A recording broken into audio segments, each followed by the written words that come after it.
All right. So this is Connections Over Coffee, our time to rise. So Kyle and I were just having a chat about what we're about, and we're just here to connect and build deeper relationships. But I always want to offer some tools to help you build those deeper relationships.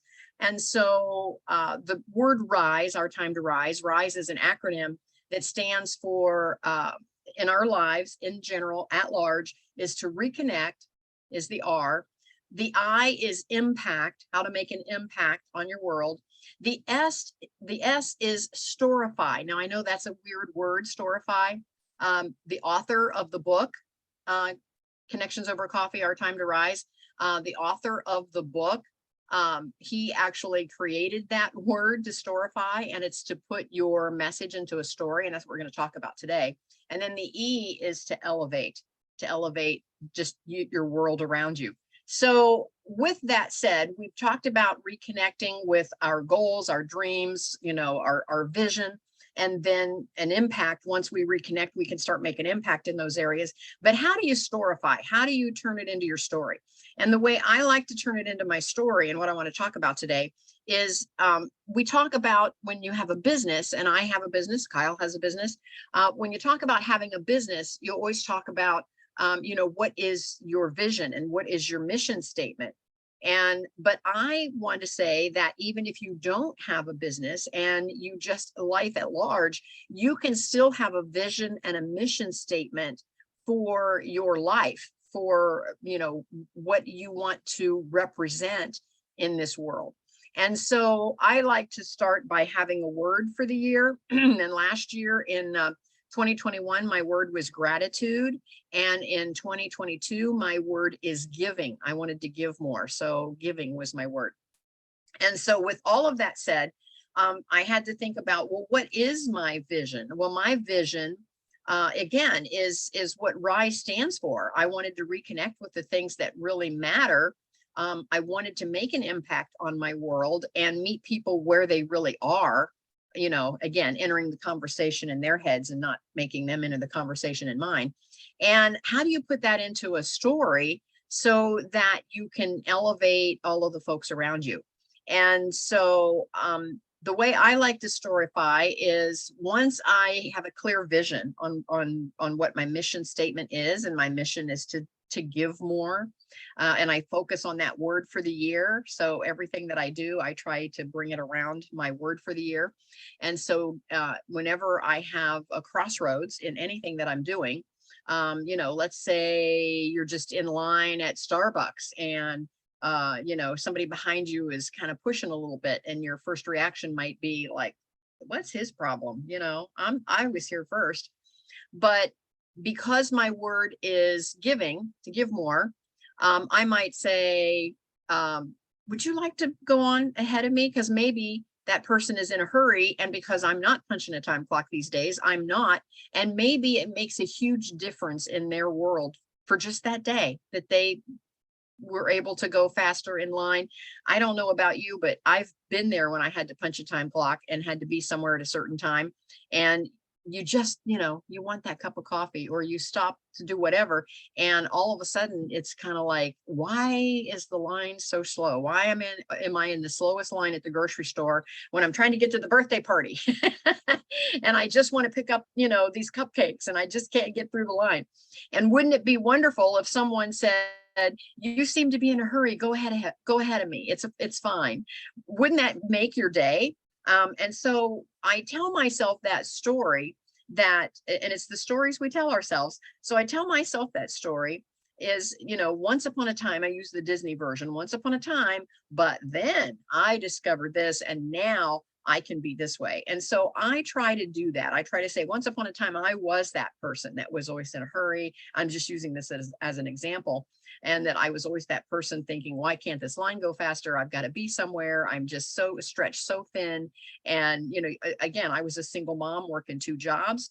And, I had to punch time clock, and I was trying to get all the stuff done in between the 2 jobs, and that was hard. I mean, I remember just going to the daycare and thinking to myself, oh my gosh, I'm 4th in line. I'm going to be so late for work today because I had to drop my daughter off at the daycare, and try as I might to get out the door sooner. You know how that goes. she'd have an accident and I'd have to go change her clothes again as a toddler, or, or whatever, or maybe she wasn't feeling well and I had to make the decision, does she go to the daycare? Do I get a hold of my mom? What do I do? Do I call off work? There was always this huge catastrophe just waiting to happen. And so I now, in my time to rise, I try now to think about, if I reconnect with what's really important and I want to make an impact on my world, what story do I tell myself? How can I storify what it is that I'm trying to do and the person I'm trying to be, so that I can elevate all of those folks around me? So anyway, that's my message for today. So Kyle, what are your thoughts? And jump right in there. Yeah, of course, everyone loves storifying, even if they didn't know that was a word, even before we really had, the written language. That's really how history and experiences were shared, was just through telling common stories.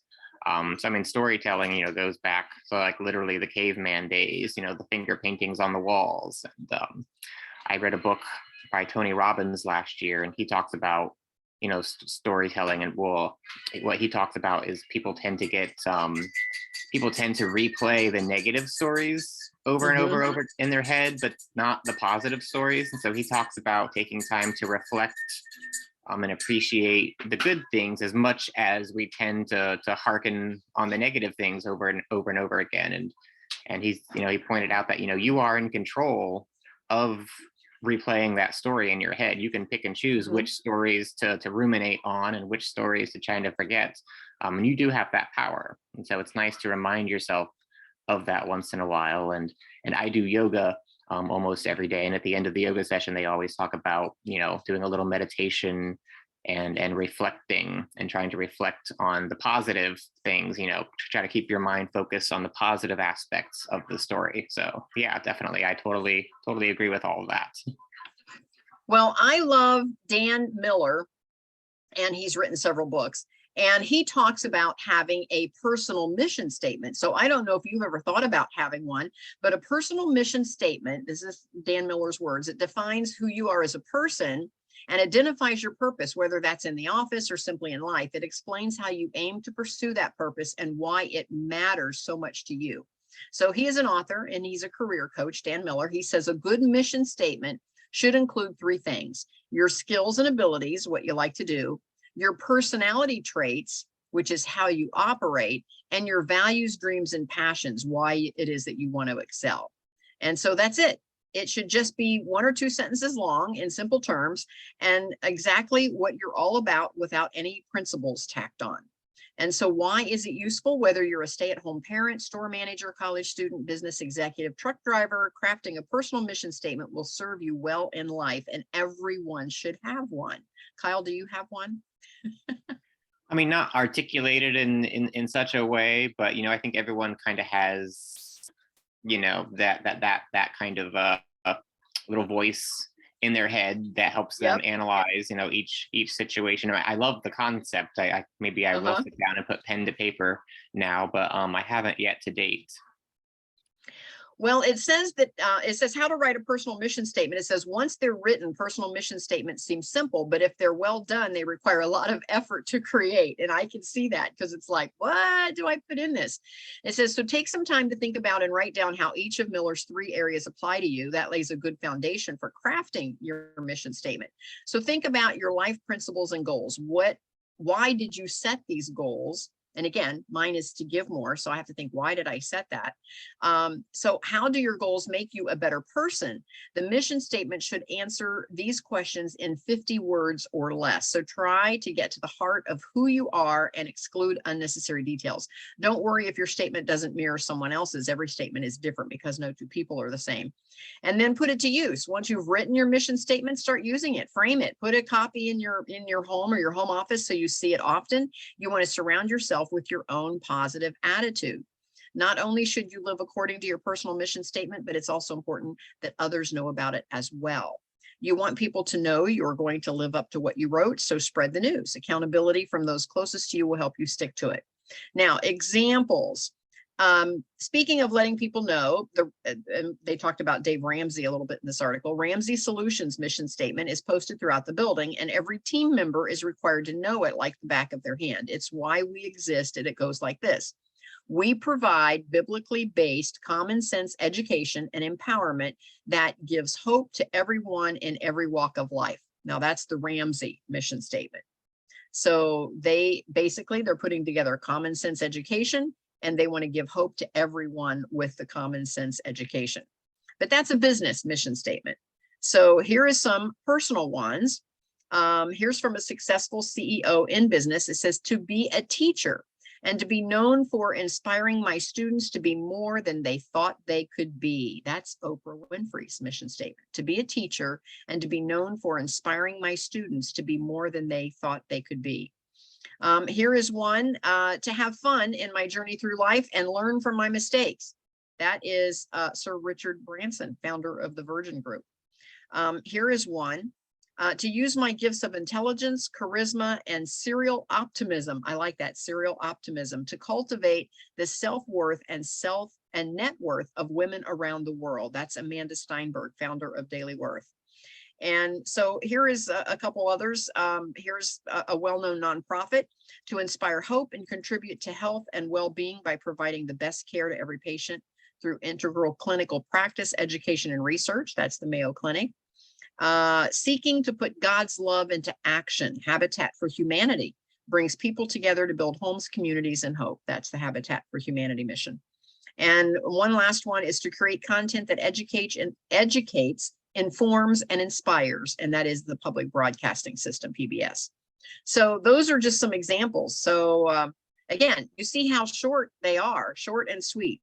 So yeah, like you, Kyle, I'm going to have to put pen to paper and play around with what my personal mission statement is. I know what my business mission statement is, but I'm not sure. Again, I want to give more. I want to be known for that. Again, my word last year was gratitude. And I just had gratitude for everything that I did have and where I was and where my place was in society. And then this year, I realized how much I had. And so this year, then I just wanted to give back. And so, yeah, very, very important stuff. So thoughts about the ones that I read. Did any of those resonate with you? I like the one that said have fun and learn from your mistakes. I'm like that's really simple and poignant. Yeah, to have fun in my journey through life and learn from my mistakes. And that's, yeah, because life is a journey. And that's another one of those things. So many people get stuck on focusing on the future, and the meditation and focusing on the now. And reflecting on, the past is very, very important. Most people just get stuck in that one gear, though, looking forward. So I want to, and again, I don't want to change the subject totally, but on the same subject, but a little different vein, is the book called The 5 Love Languages. Have you heard of that? Heard of it, have not read it. Okay. And again, I'm going to look it up here. The 5 Love Languages, and it looks like it's Gary Chapman wrote the book, and he started off. I think he's faith-based, but the book is so good, and it comes out in it's kind of like Chicken Soup for the Soul, and then all of a sudden they had Chicken Soup for the Soul for teenagers and Chicken Soup for the Soul for what, they had all these different variations. Well, the 5 Love Languages started the same way. It's the basic 5 love languages. And then they had 5 love languages for teens and 5 love languages on the job. And, so there's all these other variations. But anyway, I read the book, and it's incredible. And I don't know if I can pull out what the 5 love languages are. Maybe it'll tell me here. Nope, that's actually where you can get the book. I'm actually on my phone looking to see. Here's an overview. It doesn't tell me. Okay, here we are. So the 5 love languages, and I think this is important, and I haven't decided what yours is. I know what mine is. I haven't decided what yours is yet, Kyle. But there are 5 love languages, and what the book is telling us is that we all speak all 5. And what happens is we have usually 1 or 2 that are our primary love language. And not only do we give in that language, but we receive in that language. And I'm going to give you some examples after I read the book. But I'm going to tell you the 5. The first one is words of affirmation. That's one of the love languages. Oh, you're so wonderful, Kyle. That's words of affirmation. I'm affirming you. You're so smart. You're so wonderful. Acts of service. Acts of service, it would be like helping people, just constantly helping. Oh, here, let me get that. Oh, here, let me get the door. Let me get the chair. Let me take your dirty plate. Let me, you're just helping. Receiving gifts or giving gifts. Gifts is one. And it doesn't have to be expensive gifts. Quality time and physical touch. So those are the 5. So affirmation, helping, gifts, time, physical touch. And so I remember when my daughter was a teenager, and I would, again, I was a single mom working 2 jobs, and I would be racing out the door, and she was old enough to, be at home for a little bit by herself, as I was getting home or whatever, if I had to leave early. And so I would say, just clean up your room, honey. Just pick up your room. I'm out of gas here. I'm out of energy. I'm working 2 jobs. Just pick up your room. Just get your dirty clothes in the hamper. So when I do laundry, I at least all your dirty stuff is in there. And I would come home, and she would meet me at the door with this picture she drew. And she'd say, look, mommy, look what I made for you. And I'd look around, and her room would be, and I'm like, really? You spent all your time drawing pictures, really? And I remember being so frustrated. And so anyway, our time together was rather strained, as it is with preteens. And so finally, when I read the book, The 5 Love Languages, it occurred to me that my love language is help. So when she didn't help me, I would think she just doesn't even care about me, she's not helping at all. But her love language was gifts. And I realized that when I just had to sit with it for a minute after I read the book, and I just thought back over her little life, and she would always want to be giving somebody something. And as she got, in her preteen stage and had her first boyfriend, he would give her a card, which would say really nice things, which would be like affirmation, like, you're so beautiful, on a, I don't know, Valentine's card. She would take it into her room and enshrine it. She would put it on the dresser. She would have, all kinds of confetti around it. And, she would turn it into a gift. She would turn this card into like, look what he gave me, Mom. And so I realized, just thinking over her lifestyle and how she reacted to things, I realized that her love language was gifts. So anyway, one day she came in, and I had my condo at the time decorated in beautiful artwork, but it was of lighthouses. And my color scheme in my living room was white and different shades of blue. And it had these lighthouse pictures. So they were, lots of, ocean, water, sky type, blues in the pictures. And so as soon as the word got out that I decorated in lighthouses, of course, all my nieces and all my friends started buying me all kinds of lighthouse stuff, kind of crappy stuff, dollar store stuff. And I was like, I don't have room for all this stuff, because I had invested in some really nice artwork with lighthouses in it. So it wasn't overkill. It wasn't overkill at all. But my family was determined to make it overkill and just fill up my house with all these lighthouses. Well, she came home one day. She might have been 12, 13. She came home one day, and she had a little votive cup to put a little votive candle in. She'd gotten from the dollar store, and it had lighthouses on it. And she's like, look, Mommy, look what I got you. Well, once I realized that her love language was gifts, see, not only does she receive in that language, but she speaks in that language. So I realized that she really was connecting with me with this gift. And all I wanted her to do was clean her room and put her dirty dishes in the sink. So anyway, I took her gift, I put it on the mantle, I made a big deal out of it. My mom came over, I said, Mom, look what Jen got me. She got me this beautiful little lighthouse votive.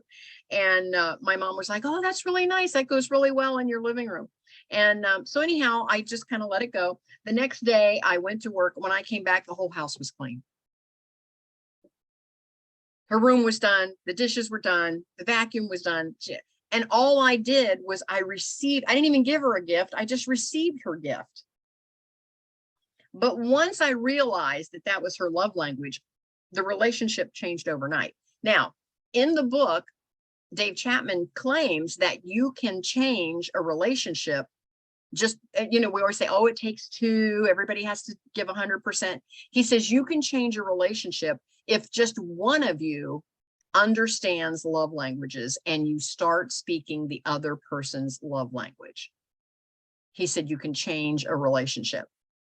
So I use that often. I don't get real deep and heavy into figuring out everybody's love languages. But if I'm working closely with somebody for any length of time, I start to pay attention on what possibly would their love language be, because it makes a difference in how you connect. And so, Kyle, what do you think yours is? Do you know? Yeah, I'm probably, I like to help as much as I can, wherever I can. A stranger could ask me, Carmela could ask me to go to DC and flip her Airbnb, and I would try to find a way to do it. Like, okay, well then you and I are on the same page, because mine is helps. And of course that's, my main, now we all speak all five. yeah, no, yeah, I mean, I like little gift giving and affirmations too, but I would definitely say my biggest thing is probably the helping and the doing things for people. Yes. And I have another example, and oh my gosh, this was right after I read the book. I had a partner at the time in the salon industry, and she was younger than I was. I was 40 when I started into the salon industry, and she was in her 20s.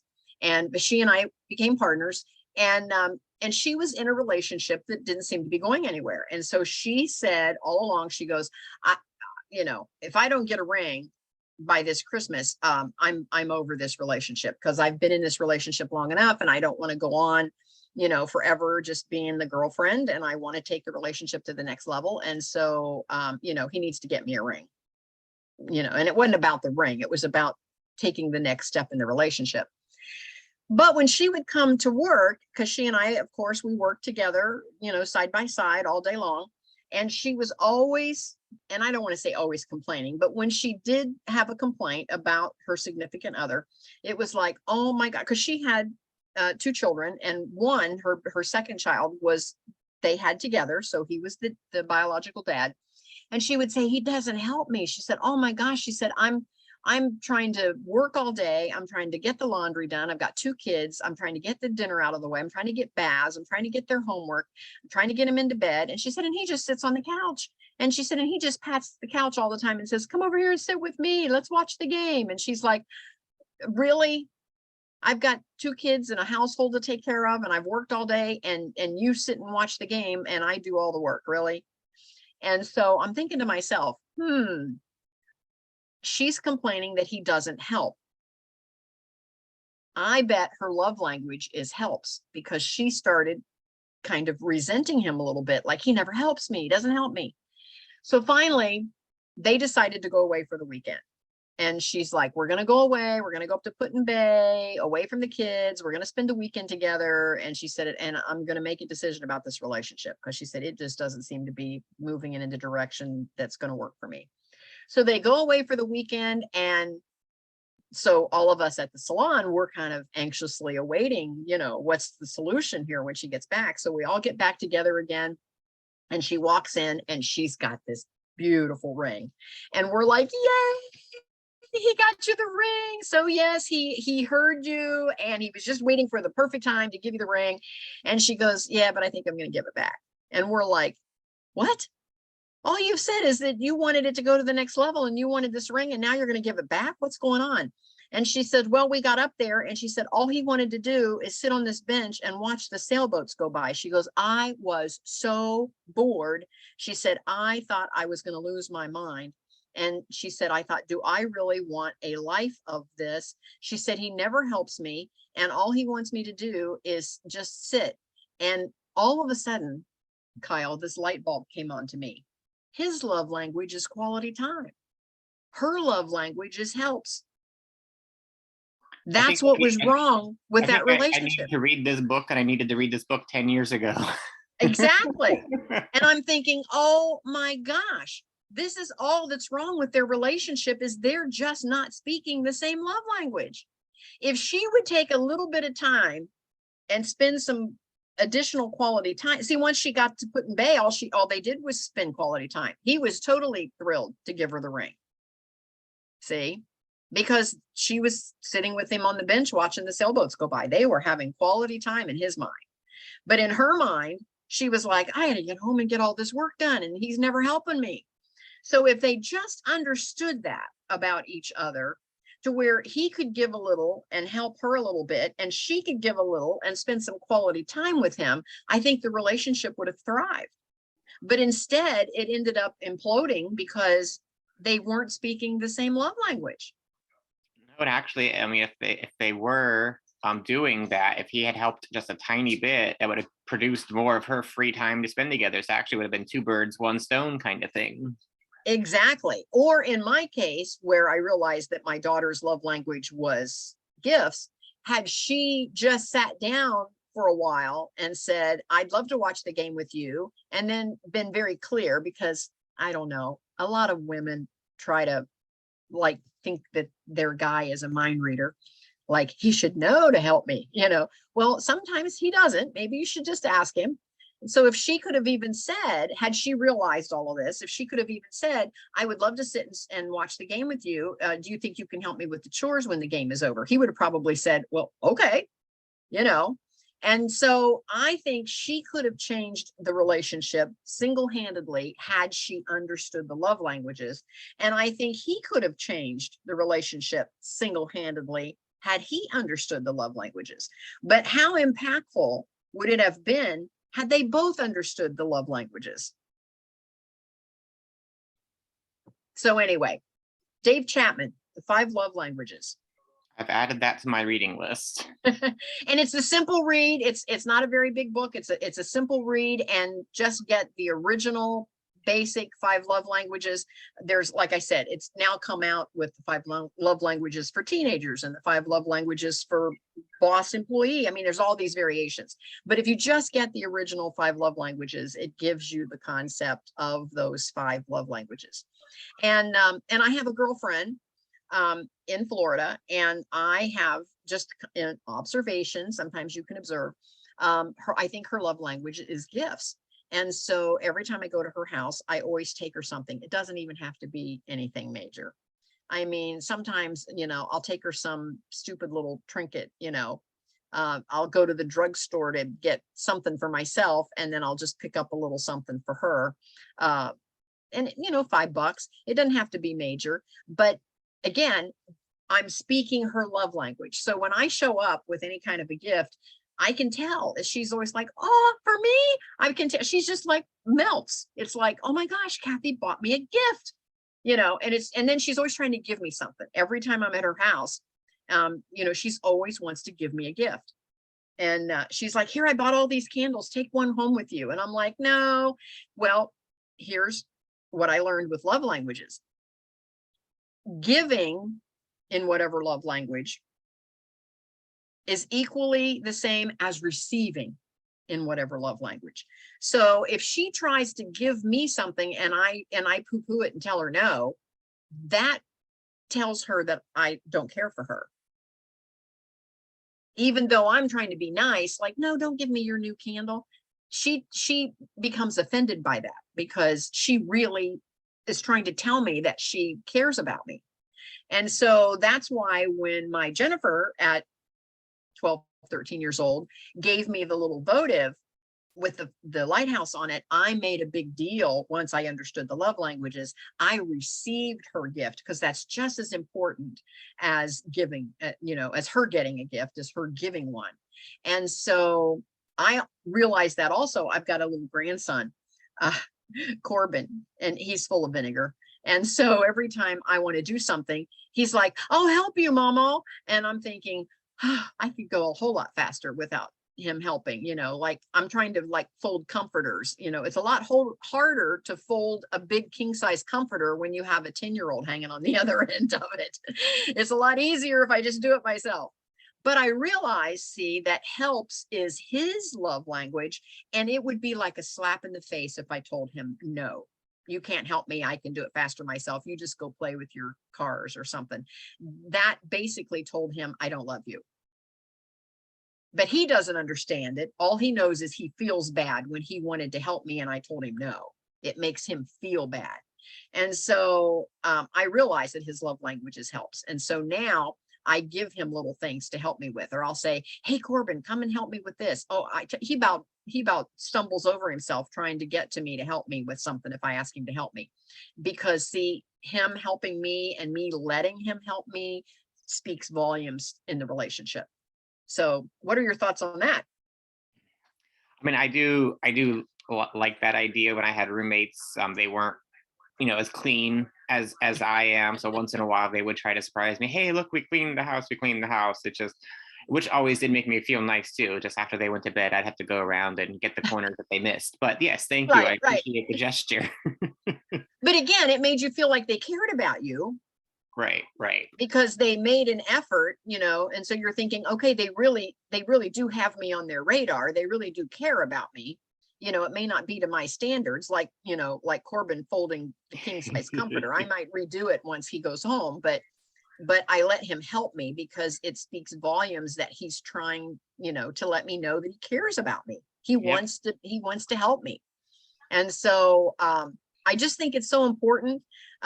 It's one of those basic things that once you realize how the 5 love languages work, and again, sometimes it's hard to decide what someone's love language is. And so in the book, it gives you one project to do. It says, go back to your earliest Christmas. And what was the Christmas that you remembered the most? Thinking back. Well, some people will say, well, it's when I got this one gift. Or somebody might say, well, it's when I spent the day with my dad. Or it might be, it was the day that I got to help my mom bake cookies. That's the year that's my favorite. And you see, by going back as a child, because as a child, see, they don't know to hide any of these things.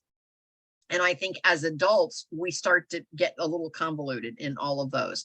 And so it's hard, like, well, what is my love language? I don't know. But if you can go back to an earlier time, what is it that you did? And mine was definitely helps. I mean, it just, as soon as I did that, it just really jumped out at me.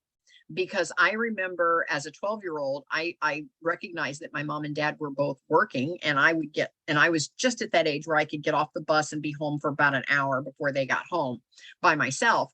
And I remember thinking to myself, how much can I get done before they get home to help them? And I remember I would iron my mom's blouses, and because that's when you had to iron everything. I would iron my mom's blouses, and I would try to straighten up the house, and I'd try to get dinner started, and I would try to just make sure everything was perfect before mom and dad walked through the door. And because, see, that was me trying to let them know that I cared about them. And my mom recognized that. And she would always go, oh, look what Kathy did. And so, we had a very good relationship, see, because she realized, for whatever reason, she never read the book, but she recognized that that was my way of trying to let them know that I cared about them and was trying to help them.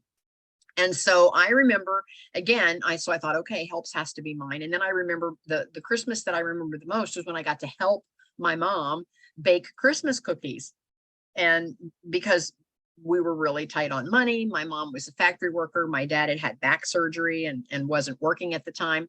And so she baked all these cookies, and we had these little cookie tins, and we filled with tissue paper, and we filled all these cookie tins, and that was going to be her gifts for all the family, the extended family that year, because we didn't have any money to actually go buy gifts. And so everyone was going to get a tin of her baked cookies. And I remember helping with that. So I remember that being such a big, big deal, because I got to help my mom put all of these gifts together. Now, again, it wasn't about the gifts. It was about helping, that I got to help. So anyway, do you think this is helpful in bringing your mission and your story together as to how you can serve? Because again, connections over coffee, I think it's all about making connections. It's all about building relationships, and it's all about how we can serve each other and make an impact on our world. So any final thoughts on that, Kyle? I know it's a lot of information. Yeah, no, I mean, it did make a connection just now in my brain. You know, I do love to help, and that is the industry that I have ended up in, is helping people, educating them, helping them get to their goals and financial and success and everything. And even my previous job when I worked in IT, I was an instructor, I was a trainer, so I was helping people learn. So yeah, that actually really makes a lot of sense. I love it. Something you said earlier, you said you liked lighthouses. I was like, you know what? If your spirit animal could be an innate object, your spirit animal would be a lighthouse. Oh, you think so? Yeah. Okay, interesting. That's an interesting thought. Yes, thank you for that. What do you think yours is? My spirit animal, I've been told by a lot of people that they see me as a fox. Okay. Okay. And what is the connection with a fox? I don't know. People say I'm just sly and secretive and intelligent. Do you think you're sly and secretive? I mean, I'm not too sure about those two. I mean, I know some people who just tend to overshare, and I'm a bit more guarded and play it closer to the chest. But foxes are usually a bit more solitaire, except for their immediate circle. So I do see that being true. Okay, it says, when the fox is your spirit animal, you are a person who can rely on your wit and instincts, even when the deck is stacked against you. Yeah, that's the story of my life. Passionate and prone to dreaming big, the fox spirit sets goals and works tirelessly to achieve them. People with the fox spirit animal may find themselves to be obsessed with obtaining the future that they desire for themselves. Yeah, that sounds pretty accurate. So maybe that is your spirit animal. Yeah, and that's what several people have told me. I never would have picked it for myself, but I've been told by several people that that's what they see me as. Well, that's interesting. That's very interesting. And it says, as you respond to your environment and current circumstances, your action is swift and smooth. You have little trouble adapting to new situations or overcoming obstacles on a moment-by-moment basis. Fox people have a natural sense of humor, and they may find it hard to keep that in check. I love it. Yeah. So Does it say anything about lighthouses? No, darn. Yeah, interesting. But you know what? I love that about the lighthouse. And I don't know why I gravitate toward that. And even on my Facebook page, my cover photo is of a picture at Put-in-Bay. So I added, and it was a picture I actually took, from the marina up there. And I love the whole lighthouse theme. And again, when I think about, my mission and my vision is that I want to use my story to help inspire folks and again, to help guide and direct. And so, yeah, the lighthouse is probably. Yeah, exactly. As soon as you said you liked lighthouses, I was like, I actually see Kathy as a lighthouse. If your spirit animal could be an innate object, there it is. Yes. So thank you for that. Yes. Well, it is getting close to 11, so I'm going to stop recording. Kyle, thank you so much for being on with me today. It's just the two of us, but this has been a lot of fun. So don't go away, and we'll see everyone else next month. We meet Connections Over Coffee, and again, it's our time to rise, and we meet every month on the third Friday at 10 a.m. So we'll be back again on November 18. And so mark your calendars, November 18 at 10 a.m. We will be back again, and we will be talking next month about elevate, the E in the word rise, the acronym rise, and we'll be talking about elevate. So thanks for being with us.